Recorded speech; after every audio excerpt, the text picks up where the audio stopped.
नमस्कार। आज हम डॉक्टर बी.आर. अम्बेडकर के जीवन के कुछ रुचिकर पहलुओं पर प्रकाश डालेंगे।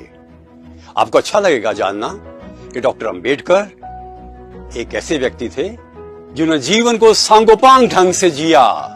वे बागवानी के शौकीन थे, सभी पौधों की जानकारी थी और खुद सींचते थे पौधों को।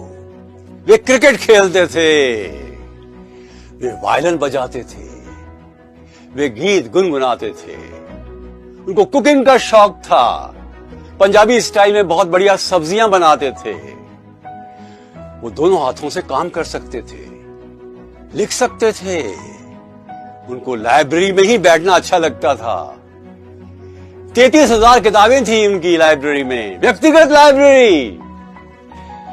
हर तरह की किताबें पढ़ते थे, philosophy, political science, economics, sociology, anthropology, history, सब कुछ। किसी ने पूछा आप इतना पढ़ते हैं, आपको थकान नहीं होती? अम्बेडकर ने कहा नहीं, जब एक विषय पढ़ चुक के मैं दूसरा विषय लेता हूं तो मुझे थकान का कोई भी प्रभाव मुझ पर पड़ता ही नहीं। डॉक्टर अम्बेडकर 3 किताबों के बड़े शौकीन थे। Life of Tolstoy by Romain रोला, Les Misérables by Victor Hugo, far from the madding crowd by Thomas Hardy. उन्होंने अपनी पत्नी को लाइफ ऑफ टॉल्स्टॉय पढ़ने के लिए भी कहा था। वे पढ़ाते थे, विद्वान थे। एक बार क्या हुआ, बॉम्बे यूनिवर्सिटी में पढ़ाते थे, उनके पास कुछ एग्जामिनेशन की कॉपियां आई। एक व्यक्ति आया, किसी दलित का अभिभावक, बोला उस बच्चे के नंबर अच्छे नहीं आएंगे, आप उसको पास कर दीजिए। अम्बेडकर जी कहा मैं नहीं कर सकता। क्यों नहीं? दलित विद्यार्थी सामान्य विद्यार्थियों से अच्छे नंबर ला सकते, लाना भी चाहिए। खुद भी तो इस बात के प्रमाण थे, प्रतीक थे। डॉक्टर अम्बेडकर बहुत ही संवेदनशील थे। जब वो कोलंबिया में पढ़ रहे थे तो एक के बाद एक प्रगति के सारे लैंडमार्क्स को वो पीछे छोड़ रहे थे।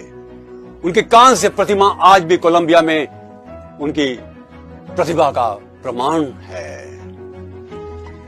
परंतु हिंदुस्तान में उनकी पत्नी को बड़ी कठिनाइयों का सामना करना पड़ रहा था। रमाबाई को बच्चे पालें कैसे?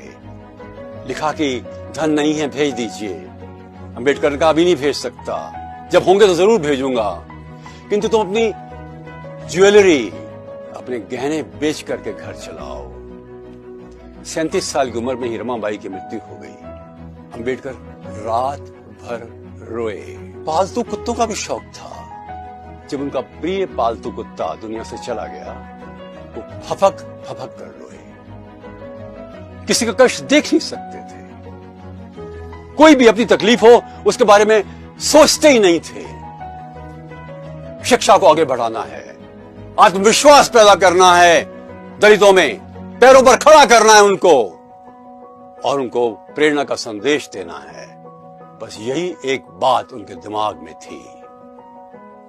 डॉक्टर अम्बेडकर जीवन को सांगोपांग ढंग से जीते थे। यही उनकी विलक्षणता थी। वे प्रतिभाशाली थे, वे प्रखर थे, वे अद्वितीय थे। एक मजेदार बात, दिल्ली के घर में जब वो मंत्री थे, लॉ मिनिस्टर थे, बहुत से लोग अपनी समस्याओं का समाधान करने के लिए आते थे और वो इंसाफ करते थे, बताते थे ऐसा काम करो। उनके घर का नाम था दूसरों की निगाहों में, दूसरों की बोलचाल में, इंसाफ की कोठी, the home of justice. Truly he was a man of justice. और ये संविधान जो भारत का है, वास्तव में याद दिलाता है उस संपूर्ण व्यक्तित्व की प्रखरता और प्रतिभा का। नमस्कार।